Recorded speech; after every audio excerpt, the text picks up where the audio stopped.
First up was the Israeli-Jordan Peace Treaty in 1994. Then came the sequel with the Abraham Accords in 2020. But now, the US wants to round off its Middle East peace trilogy with its most ambitious plan yet. The Biden administration is reported to be in aggressive talks with Saudi Arabia over plans to normalize ties with Israel. Saudi Arabia is the richest and most influential Arab nation, and normalization would not only give Israel a new platform for trade and diplomacy, but would also elevate Israel's standing among its Arab neighbours, those with and without ties. But it won't be straightforward. Saudi Crown Prince Mohammed bin Salman has asked the US for a list of demands in return for normalization, including removing sanctions, a new defense pact, and perhaps the biggest make-weight, permission for the Saudis to start their own nuclear program. Israeli Prime Minister Benjamin Netanyahu has been pushing for Saudi normalization to continue one of his proudest achievements in office with the Abraham Accords. But the demands from Saudi Arabia may cause concern for Israel's security, with an influx of weapons into the volatile Middle East, especially to a country which has recently normalized ties with Iran, as well as a potential nuclear arms race with the latter. But with the Saudis not budging on their demands as of yet, would it be wise for Israel to seek normalization? The Saudi kingdom has constantly pushed for a Palestinian state, while the US has pushed for a two-state solution. How would normalization affect the Israeli-Palestinian peace process? Joe Biden has previously vowed to make Saudi Arabia a pariah due to the killing of journalist and US citizen Jamal Khashoggi in 2018. Does this push from the US put it on a weaker footing for negotiations? Should Israel and Saudi Arabia normalize ties? Okay, gentlemen, so let's get to it. As always, we begin with our quick fire round, 30 seconds each to let your initial stance on the matter, and we pick up the conversation from there. Should Israel and Saudi Arabia normalize ties? Mr. Giorgio Cafiero, please take the lead. Your 30 seconds are up. For decades, there has been an informal relationship between Israel and Saudi Arabia, with the two countries collaborating in many ways. I think that informal collaboration is going to continue, but regardless of what we may personally feel about Saudi Arabia possibly joining the Abraham Accords, I do not see that happening for many reasons that we can get into later in the program. So I think we should just be realistic and view this as a relationship that will probably remain informal for probably many years to come. Well, sometimes it is just what it is. Mr. Avi Kaner, your thoughts? Thank you. Israel and Saudi Arabia have already normalized relations behind the scenes in areas like intelligence and defense. Formally normalizing relations takes us to the next level, providing vast opportunities to the young people in both nations. Israelis and Saudis have the most in common with each other in the entire region and the most to gain with normalization. It would also help bring resolution to the Israeli-Palestinian conflict with the Saudis at the table. Yes, and we'll obviously get further into that later on. Last but not least, Marc Schulman, your take? Look, obviously, it's a good thing for Israel to normalize relations with Saudi Arabia. The question, like everything else, is at what price? Can Israel pay the price? Can the Palestinians be ignored in this equation? It's a complicated issue. It's good for Israel. It's probably good for Saudi Arabia, but it depends on how it works out. It's a positive thing for the Biden administration to try to do. Time will tell whether the price will be too high or whether he can go ahead with it at all because of domestic opposition. And let's begin our conversation from that point exactly. And please, let's feel free to interact from this point onwards. Not even part of the discussions yet. Perhaps beggars can be choosers. Should Israel draw negotiations a red line when it comes to Saudi Arabia's reported demands, Mr. Kaner? I assume you're referring to the demands for the nuclear. Yes, I was alluding to that. Yeah. So, I've long said that every nation, every sovereign nation, has the right to decide what to invest in and where to put its resources, including civilian nuclear power. The danger comes when you have states like Iran, the Iranian regime, and North Korea, when they develop these capabilities, especially the capability to indigenously enrich uranium. That's the problem. So, if the U.S. is not involved in helping Saudi Arabia develop its civilian nuclear program, someone else will do it. The Chinese, the Russians, the French. There are many, many players who would go in, and it's much better for the U.S. to be involved with Israel's support, even, and give Saudi Arabia what it needs to make its decision as a sovereign country and to be successful. Mr. Cafiero. Okay, Oh, sorry, Mark, please.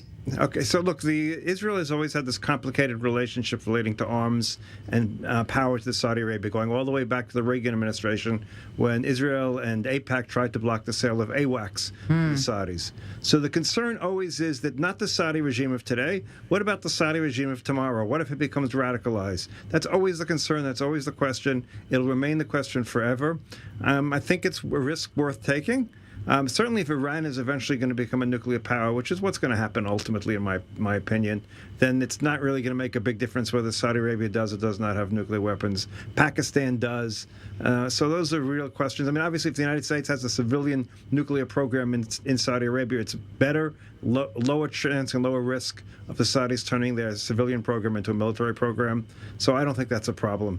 I think, again, the big issue is ultimately going to come down to the Palestinians, even though it hasn't been really brought up till now. Yeah, well, we will get to the Palestinian question in a second, but Mr. Cafiero, to an extent, as the Iran nuclear deal appears to be gaining traction, or at least some form of it, is a Saudi deal an American consolation prize, so to speak, for Israel? Well, there's a lot of uncertainty about the JCPOA. What the future of that nuclear accord is certainly difficult to predict. Some revival of the JCPOA is definitely not inevitable, so I just want to stress that point.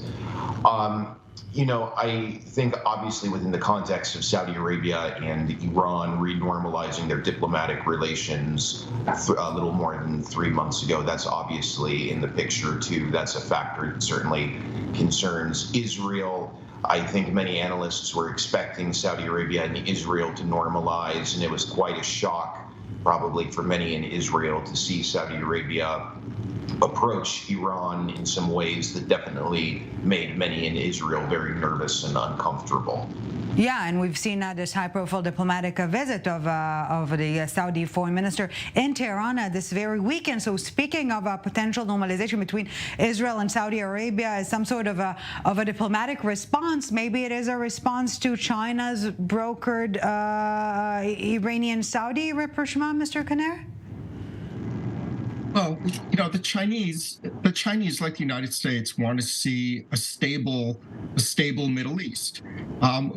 United States and others like the United States want to see a stable Middle East for obvious reasons. The Chinese are a little different. The Chinese look at things economically.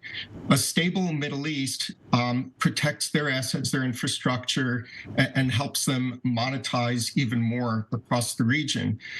So I believe that part of the ties between Saudi Arabia and the Iranian regime that were brokered by China is for that reason, to try to reduce stability. And interestingly, reducing stability is what we want as well. The United States wants to reduce stability as well. But the question is, what happens next? How much control does China have over not only defense and political strength, but economic strength?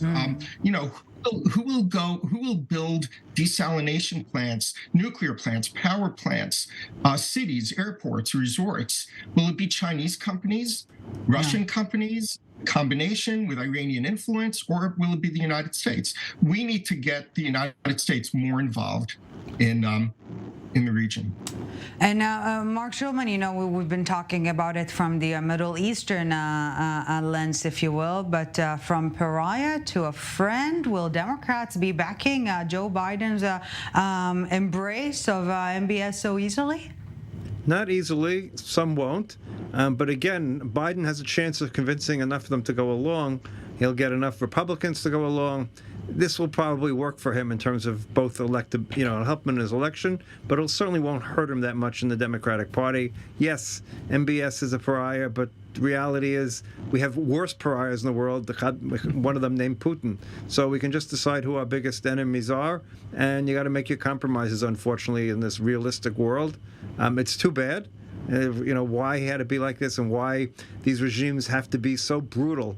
Sometimes I don't even understand, but that's the way of the world, and I'm afraid we're going to have to live with it, at least for the moment. Yeah, so it's all relative. A pariah until worse pariah, comes along. Mr. Cafiero, before we end the first part of our discussion, speaking of diplomatic efforts, Iran is pursuing its own diplomatic charm offensive to an extent after Riyadh, another Gulf nation, now Cairo on its agenda. Is Iran winning the diplomatic battle? Some would suggest already won, diminishing global isolation.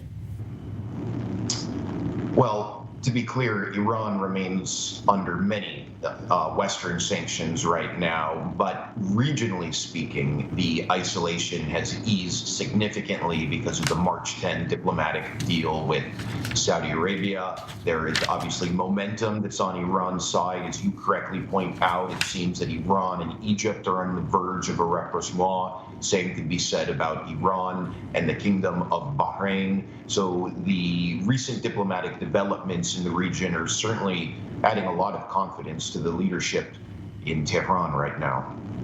Mr. Kaner, wrap it up for us. Yeah, I think I agree with the panelists, but I think it's a false sense of security that the Iranians have and of achievement.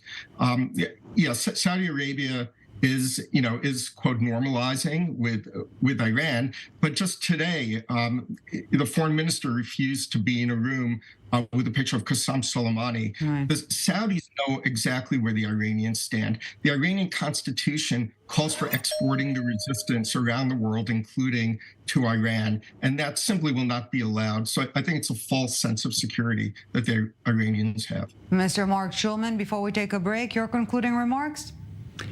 Look, this is one of those things we won't know until it happens. Right. I think it's a good thing if it does happen. We'll have to see what the price is. And, of course, as we know, in the Middle East, things change very quickly. So time will tell very quickly. Yeah, and a spoonful of sugar helps the medicine go down. Maybe some bitter pills to swallow. Or frogs, does it translate well, Mr. Schulman? I'm not sure. Anyway, no, not so much. We are taking a very short break, but when we get back, the elephant in the room, we mentioned it briefly, the Palestinian issue. Will the Saudis ditch the Palestinian cause for the sake of peace with Israel? A few minutes break and we're back with the summit. Do not go anywhere. Welcome back to the summit. Still with us, Mr. Avi Kaner, Mr. Giorgio Cafiero, and Mr.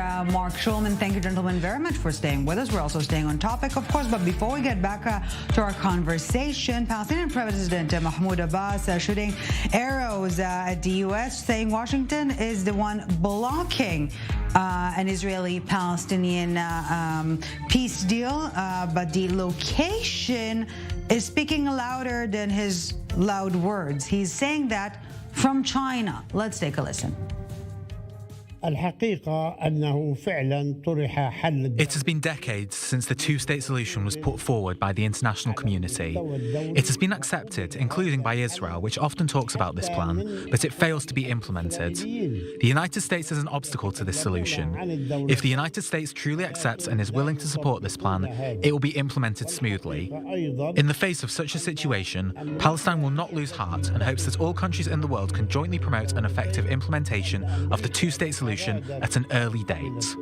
The United States has adopted double standards in matters related to the Palestinian people. The United States clamours for democracy and justice, but never practices democracy and justice as far as the Palestinian people are concerned. The United States supports the two-state solution in words rather than in actions. So let's get to it, gentlemen. Another quick fire round, 30 seconds each. Should the U.S. get out of the Middle Eastern quagmire? Marc Schulman, please take the lead. Well, absolutely not. The United States can't afford to get out of the world, which basically means getting out of the Middle East quagmire means getting out of the world. The United States has been key to free travel in the sea since the early 1800s with the Barbary pirates. And after Britain withdrew, so to speak, it's now the U.S. Navy and the U.S. Air Force that maintains global order. The Middle East is a key part of it. As to the details, Palestinian and Israeli conflict and all those things, that's another question altogether, but it's part of everything. You can't separate it out from the overall global status. Avi Kaner, your thoughts? Sure, I agree. The U.S. needs to actually play a greater role in the Middle East instead. It is the United States' interest to have stability in the Middle East, but it also provides vast economic opportunities across the region that it would otherwise relinquish to countries like China and Russia. And as I mentioned before, desalination plants, power plants, airports, resorts, even entire cities, and of course, access to natural resources. Rebuilding Syria alone is estimated at $1 trillion. Yeah. The U.S. can and should play a primary role in the Middle East and help rebuild. Giorgio Cafiero, your thoughts?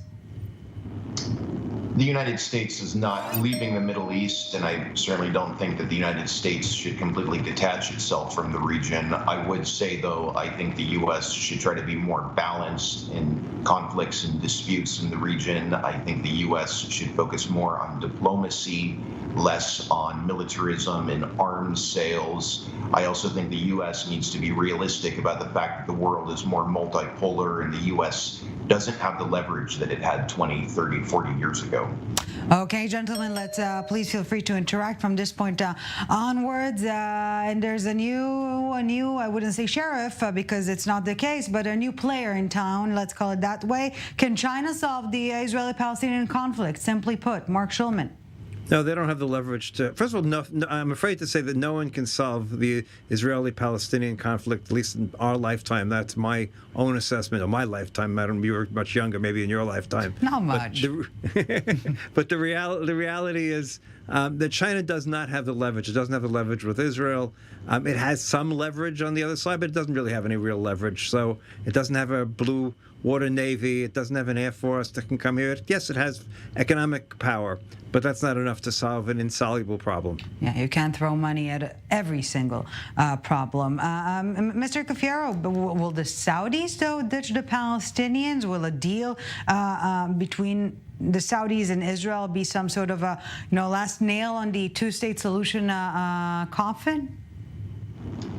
As I said at the beginning of the program, there is a lot of informal cooperation between the Israelis and the Saudis. Yeah. When we're talking about Vision 2030, NEOM, the economic diversification in Saudi Arabia, I think Israel will certainly be playing a role in that.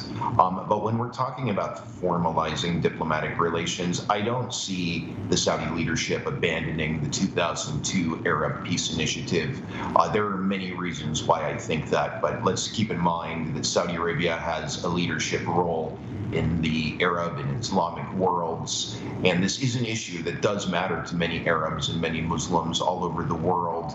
And that is one of numerous factors why I don't think Saudi Arabia, under current circumstances, would normalize with Israel. And I will just add, with a Democrat in the White House and also with this current Israeli government in power, I think it's even much more less likely. Avi Kaner? Sure. So regarding China, while China cannot solve the Palestinian conflict, it could certainly play a role in cooling off, I believe, in cooling off the Iranian regime interference. Because once again, the Chinese do want stability because that enables them to profit more in the region. So I think that's the role they can play. The Saudis, however, can play the primary role here. And the 2002 Arab Peace Initiative was very noble, but it was an extreme. It was Israel going back to 1949 lines, redefining Jerusalem, bringing in great-grandchildren of refugees. But back to Israel, it was a non-starter. It was an extreme non-starter from Israel's perspective. But the other extreme is what we have now, which is the do-nothing solution, where you have real problems for both Israelis and Palestinians, of course. Saudi Arabia can play a specific role as the custodian of the two holy mosques and the leader of the Islamic world. It can play the role in helping achieve a final peace, which will be somewhere between the two extremes. I don't think the Saudis, any more than I do, expect a final peace to take place between Israeli and Palestinians anytime soon. What the Saudis can do is returns for diplomatic relations, is pressure Israel to learn how to be a much better occupier and stop killing Palestinians. And if we keep on killing Palestinians at the rate we've been doing in the last couple of months, there's no way the Saudis could agree to any sort of open diplomacy. If we can find a way of living together, improving relations, and being on a path that will someday reach peace, then there's a chance the Saudis can say, okay, we're not going to reach peace at the moment, but we're helping to calm the situation. We're making sure the Palestinians have more rights, and we'll eventually help shepherd the situation where we'll reach peace maybe in 20 or 30 years. That's the sort of thing I think the Saudis might be able to get on board, but nothing less, I believe.